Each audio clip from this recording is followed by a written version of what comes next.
up, you guys? It's T, and welcome back to another segment of Books with T. And today we are going to be talking about A Court of Mist and Fury. So, this is the second book in the ACOTAR series. Now, it's been a minute. I'm on the third book, but I have notes because I'm going to tell you this book is a lot longer than the first one. They get bigger and bigger and bigger as it goes. I'm going to be honest, but it has a lot of good, information. Not, you know what I mean. It's just a good story, you guys. Now, I thought I really liked the first book. Even though I have my opinions on some of the characters in there. This book, you're going to meet some more characters. I'm not going to tell you all of the characters that are in this book because, all in all, I'm going to be honest with y'all firsthand. I want y'all to read it, but I'm going to give you a synopsis and try to be brief, but also give you some key points in it. So let's get into it. So we're going to start where we left off in the first book.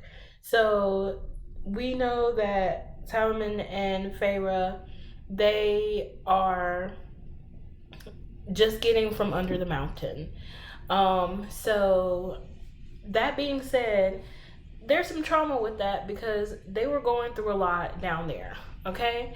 They're back in the spring court, and being in the spring court is a lot different because of everything that went down with Amarantha.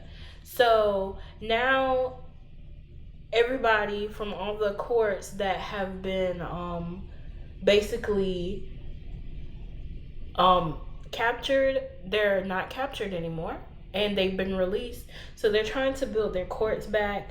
Talman is trying to be that high lord that he is, and he's trying to form alliances because there's still things going on in Prythian, and he is trying to make sure that Faerie especially is safe because he doesn't want that stuff that happened before happen again, which is very understandable. But on the other hand, you have Faerie. She is a new high fae. She's gotten a whole new look to her. Her body's different. She's kind of like a new hatchling, as you might say. And she's just trying to figure out her strength, for one, because her body's not moving the way it used to. She's much stronger. She doesn't need the things that she needed as a human, but she's like, I'm the same, but I'm different. She's still having nightmares. It starts off with her just not sleeping well in the beginning, and she keeps on just having really bad nightmares and things like that.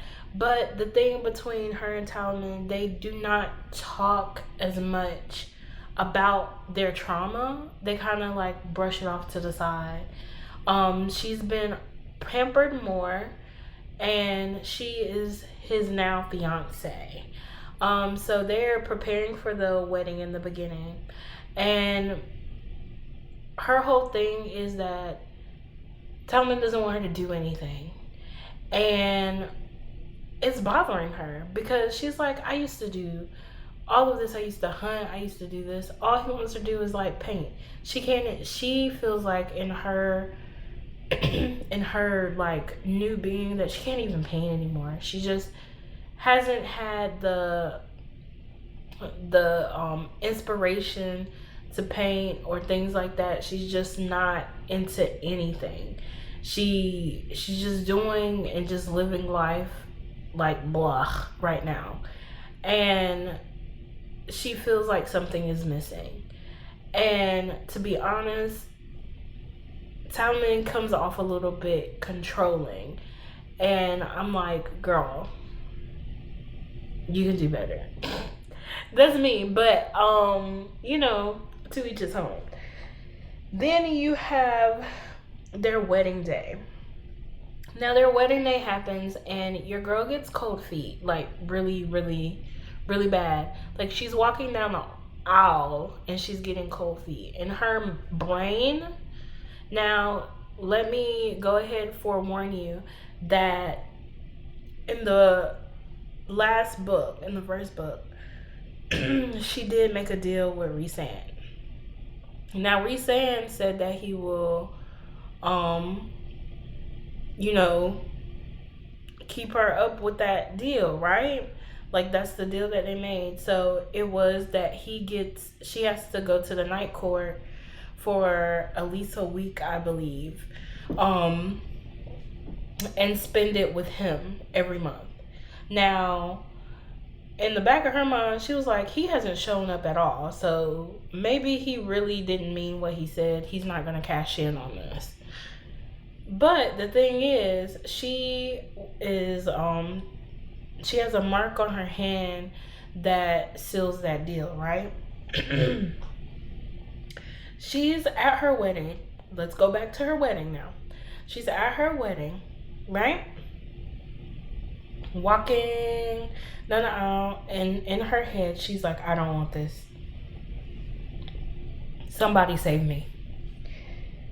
He hears it, and Rhysand appears. Now, when Rhysand appears, Talman is in shock, but he's kind of like very calm about it. By this time, Lucien is like, that right-hand man, but also a friend to Faerie, and he sees what's going on. And he tries to intervene, but Talman just says, go. So Rhysand ends up taking Faerie back to the night court. Now, when she gets there, she's upset, she's rowdy, she's asking him, why did he bring her here? What do you want from me? And all of this. And he's like, I don't really want anything. He said, I'm just cashing in on my deal. And he said, you were so loud and I heard you, so you should be thanking me for saving you from that train wreck of a wedding, because you're the one who's been asking for help this whole time. Now, Faerie, she is shocked by this because she's like, oh my God, like, how can you hear me? Whoop-de-doo, she's got this mark on her hand, and that's how he heard her. Excuse me, y'all. I had a cough. But that being said, Rhysand doesn't really want anything from her, and she's really like freaked out by it. I guess because she was like, he's always been like the one who is shown as the mean one, the one who is trouble, he's dangerous and whatnot. But what he did was like, okay, while you're here, we're gonna give you some homework. Now this was torture in itself for her, because she has to read. Mind you, in the first book, she was struggling with reading because she never had that opportunity to learn how to read. So what Rhysand does is he makes her read and makes her study. And also, he tells her that he has to train her brain or her mind to put up shields, because one of the powers that she has, or one of the ones that we know of at this point, is that she can read people's minds, and Rhysand can go into people's minds as well. Now, he's been in hers and he's not trying to be, so he's trying to figure out how she can put up those barriers so he doesn't have to keep on reliving her like bad dreams and things like that. And he's like, yeah, I've been, for the past couple of months, seeing your bad dreams. You've been waking up in the middle of the night. I am tired, so we're gonna get this together. So this goes on for a little while, and when she comes back the first time from this, the week is over, she comes back, Talman, he's not like, oh, I'm so glad you're back. No. He brings her into a room with Lucien and is like, so can you tell me what they're planning over there at the night court? It's not like, oh, honey, I want a hug. I'm so upset that our wedding got canceled like that. He is looking for some information, wanting her to be a spy. Oh my goodness. Why'd he do that? Because that really pissed off Faerie. Because Faerie was like, what in the world? I'm over there. And he was like, he really didn't tell me anything, and I don't really know anything, and he's not like revealing anything to me, right? So she was questioning in her mind, like, he really wants me to be a spy, but there's nothing to spy on because there's nothing over there for me to like get into, or things that they're doing that is like an issue, because she at this point is at a house that is on top of the mountain. Now mind you, Under the Mountain was based off of the night court, and I'm just like, oh my goodness. So every time she goes with Rhysand over the course of the months, it's the same kind of cycle of Talman asking like what happened, trying to debrief. She's like doing the same thing, practicing mind, like her barriers in her mind, and also like reading and writing. That's it. That's all she's doing over there. And then just chilling, and that's pretty much all for like the first couple of chapters in the book. And then one day she comes she comes home from this, and Talman is going out because he gets a signal or a call, so a message from one of his soldiers, and they have to go out on patrol, not parole. And when they go out on patrol, she asks to go with him. Again, every time that she is with Talman, he's always like, no, you need to stay here. I need to keep you safe. Faerie is getting fed up with it. She's thinking about how she has freedom in the night court to do what she wants, even though he is making her read, what she hates doing, and practicing her magic. She's still like, I have way more freedom to do things there than I do here, and I'm kind of upset about it, right? And he says, no, you don't need to go outside, and you're not going outside, you're going to stay here. He locks her up in a room. Wrong thing to do, boo. So she starts freaking out. Homegirl is like not having it. She's freaking out, and she's like, oh no. Her powers go haywire in this room. When her powers go haywire, I'm flipping the page because I'm telling you, this is a lot of information. I had to put it down. When her powers go haywire, somebody comes and gets her. Okay? The person that comes and gets her is his cousin, Rhysand's cousin, Moore.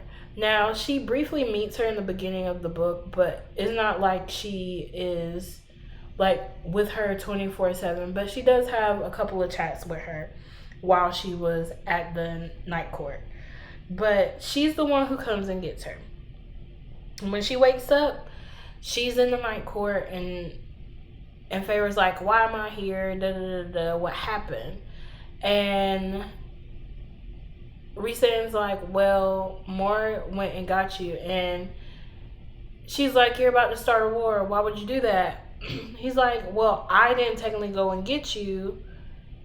Moore did. So, because if I went and got you, it would have been a whole problem. And that would be me stealing somebody's bride or soon-to-be bride. And I can't do that. Because if you're stealing a lady from another court, that's an issue. He said, Moore came over because you set off your powers so strongly that we had to get you. You were freaking out and you wouldn't calm down. So, even though Rhysand's the way he is, I would say that he understood that she desired freedom. And she understood in that moment that he really didn't want anything from her. And they kind of built a bond on top of that. So he just basically asked her, are you staying or are you going to go back to him? And she said, he locked me up. I don't think I want to go back right now. She doesn't know if she's going to forgive him or not forgive him. But she knows, that if she goes back, it's going to be a lot of explaining from Talman. Alright. Now, Rhysand, knowing that she's staying now, has decided to show her his other home. This is the home that we find out that he was protecting the whole time while he was under the mountain. He explains to her that he's a guy of deals, right? He made a deal, and he made a deal with Amarantha to keep his home safe. He became her basically sex slave or, pet in a way. So that being said, he introduced her to his friends. Now, Ares and Caspian are his two long-lived friends, life friends, or whatever, childhood friends, you say, that he fought in the war with and things like that. So these two know him better than anybody else. Now, they're wary of Freya at the beginning because they're like, okay. But we find out that they also build a relationship with her. And they end up training her. So the longer she's there, she gets trained by them.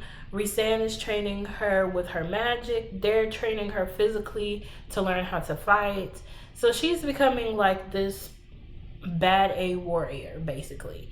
And she's having fun doing it. She's enjoying her life while she's there. And she finds out that Rhysand is very open to telling her things about him and about his family and their lives there, because she's like, oh, I thought the night court was something so different from what it was.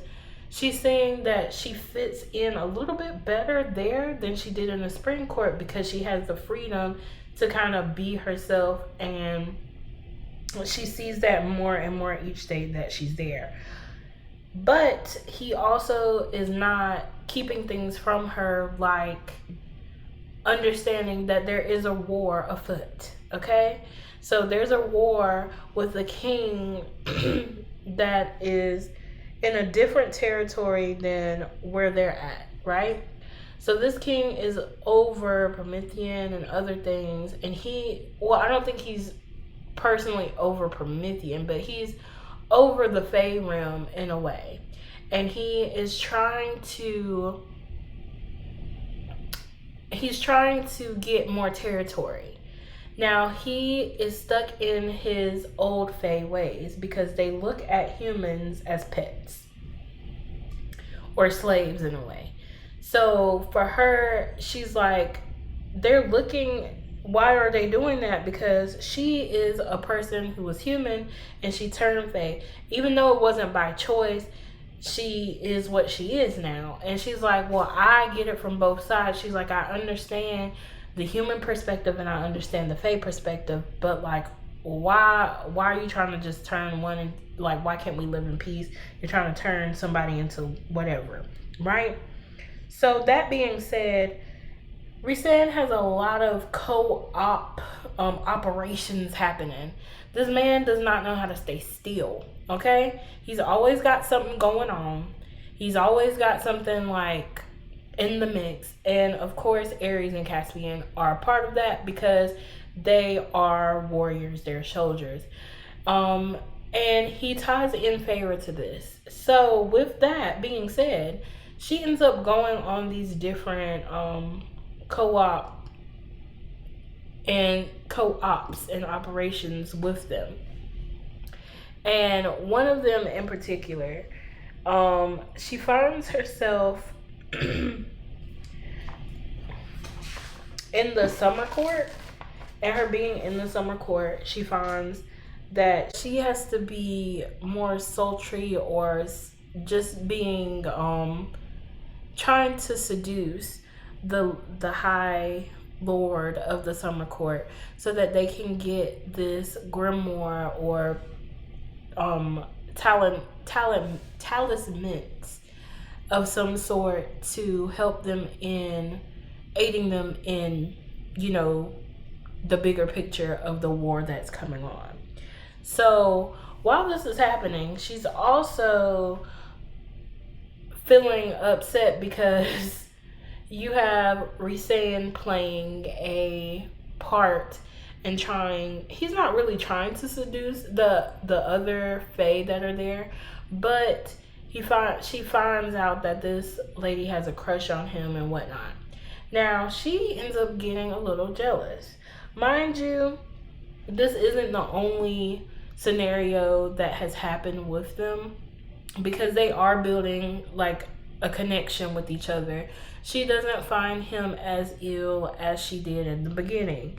There was a scene in there where she ended up going to the other part of the night court that he really does not mess with. He has leaders that lead that part of the night court where it's really under the mountain, because these are where the grittiest of the grittiest fae are in his land. Now these are where the warriors are, and it's different because they see him as, oh, you're our high lord, but you don't play with us. So she ended up having to role play as his pet, and it did get a little crazy down there. So in this realm that she's living in, and all these situations that she is doing, all these different operations that she's going on with him, she is finding out that she is getting closer to him, she is connecting with him, and that she likes him just a little bit. Now she doesn't understand it, but he has never forced anything on her, and he is just like letting her be her at the same time. So I think that kind of builds their relationship as the story goes on. So it comes to a point where they have to meet with the next step in their operation is meeting with the human side of things. Now she goes and she meets with her sister, of course her sisters, where they're living in the human realm, and or the human lands, because there is a wall that separates them. So they go over there, they talk to her sisters, and they're like, okay, like, it's good to see you, they have all their types of banter back and forth, and basically they are asking her sisters to help them meet with the queens, right? So that's what happens. They become a liaison for them and to meet the night court, to meet with the queens. Now the queens, they are kind of nasty and just like stuck up, and basically the whole meeting is for them to give over their side of the grimoire, to see like if they can help and aid with what's about to happen in Prythian and just the Faelands overall. Now that being said, one of the queens decides that they can't outright like just give them this talisman or go away. So the queens are sitting here and they're trying to basically tell Rhysand and the other people that they're better than them, but not all the queens agree. And one of the queens ended up helping them out. After that happens, the deal that was made for them to do this was that they had to show them something that was like, that's never been shown, something precious to um the night court. And basically he showed them the city that they've been staying in, that is their true home, right? So then staying in there in the true home, now it's open for people to know about. He does this because he wants them to understand that he is trying to protect his land and his home. And it did pay off because the one of the queens helped them out. But it also kind of backfired because you come to find out that there's an attack on the land.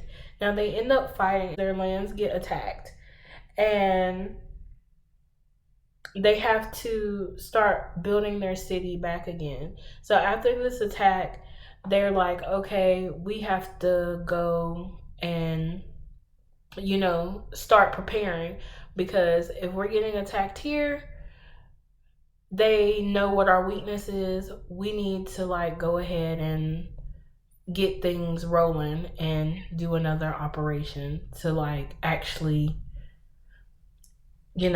win this war, or this part of the war, right?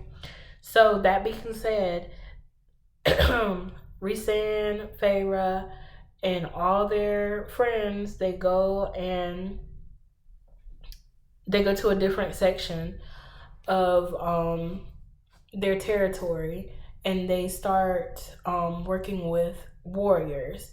Now, when they do this, another attack happens, but this attack is just on Rhysand and Feyre, because Feyre is getting trained for her powers. Now, everybody knows that she has powers, right? But he's trying to make sure that her powers are,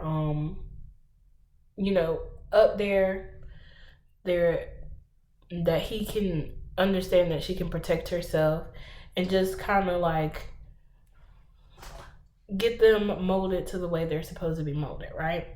So while they're doing this, Lucian shows up, I believe. Lucian, at the beginning of the first story, he was not, he's basically Talmon's lapdog and whatever.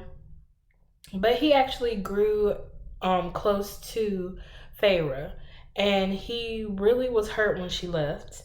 And you kind of see that when they meet in this forest, right? And basically, she's like, I'm not going back with you because you let him lock me up. So you can go tell him that he doesn't need to come looking for me anymore. I'm right where I'm supposed to be. Period. That's what she says. After that happens, another attack happens. Now, this attack happens and they end up falling out of the sky, and Rhysand ends up getting hurt really, really bad. It was like a co-op thing that happened on them. Okay? So, excuse me. After that happens, Feyre has to find the same creature that she found when she was facing those other fae or creatures that were in the spring court. And she ends up capturing it again so that she can figure out a cure for Rhysand, because he's hurt super badly. With her catching this creature, he calls her Feyre the Curse Breaker. He or she, I don't know what type of creature it is or what its orientation is, gives her the statement of, oh, you don't know. And she's like, know what? That Rhysand is your mate. Talking about somebody peed off. Homegirl was upset. Okay? Your girl Feyre was mad. She said, hold up, you telling me that I'm his what now? And he was like, well, here's the cure. This is what you need to give him. Bye. So after she gets the cure from this creature, she goes back, she heals Rhysand, they end up going home, and then she said, I'm leaving. She said, I don't want to be around you right now. You can go heal on your own. I'm done right now. Because why did you not tell me that I was your mates? Now, Rhysand, on the other hand, he's like, girl, I didn't tell you because you're with somebody else. And what type of person would I be if you're sitting here with a guy that you really like and you're happy, and I'm just not like, not happy for you being happy, right? Well, she's like, oh, but I've been with you this whole time and you haven't said nothing to me. And basically, she was upset about that because she felt like she was being lied to, or she was coerced to be there. And she didn't know if it was real or not. So, some time passes. Of course, he heals. More checks in on her. And she's up here at the house by herself, you know, moping about your boy. Then one day, Rhysand just comes and visits her and basically tells her everything. It's like, hey, like, I'm going to tell you everything flat out, whether you believe me or not. He reiterates that it was because she was already happy with Talman at the time. And he said that he did not know that she was his mate per se. He just knew that he had a feeling about her. But when she turned into a fae, that's when he actually knew. But by that time, she was already going to be wedded to Talman. Now, Talman, on the other hand, he talks about him and his history with him, and she asked, like, what's the issue with you two anyway? And he was like, well, we used to be friends, but Amarantha got in the way. And when Amarantha got in the way of that, it got really convoluted, and he ends up like killing or taking the wings of his parents, of Rhysand's parents. Talman ends up taking the wings of Rhysand's parents. And of course, that caused him to like go off on Talman. So it was a lot of just miscommunication on both parts, and it ended up in a horrible situation that never got resolved. And he said, I would still look at him as a friend, but he said that Talman just takes things and at face value and doesn't really want to listen to reason. So that's the reason why he just was like, I'm not going to mess with him anymore. And he's like, I got you. And basically he cares for her and he wants to be with her. So they ended up making up. And then the next section of the book comes, and he ends up going in for another operation. So they go into this king's palace, and they've been doing surveillance over this thing for a while, right? So they go into this king's dungeon palace, wherever this cauldron is, and they're like, okay, we're going to dismantle it because this is the one with the darkest magic. So in the process of doing that, they end up getting caught. And do you know how they end up getting caught? Because you've got Talman and Ianthe, which is the priest that is in the beginning of the book that I didn't mention. I'm telling you, it's a lot of characters in this book. But these two, Talman and Ianthe, they both work together to get Faerie's sisters involved, and they end up capturing all of Rhysand and Faerie's friends and her family. Now, the queens are there, and this was like the longest part of the book, but the saddest part of the book, you guys. I'm not going to tell too much of it, but basically what happens is that they turn Feyre's sister into Fae, and the king is like, oh well, I'm going to break this curse because I can break the curse of whatever type of deal she had, or break the bond that Feyre has with Rhysand. Y'all, I was like, this is crazy. So he goes ahead, he proceeds with this, but Feyre has other things on her mind as well. So she had a backup plan. She learned from the best because Rhysand was not playing with her. All right, so she had a backup plan, and he kind of already understood where she was going with this.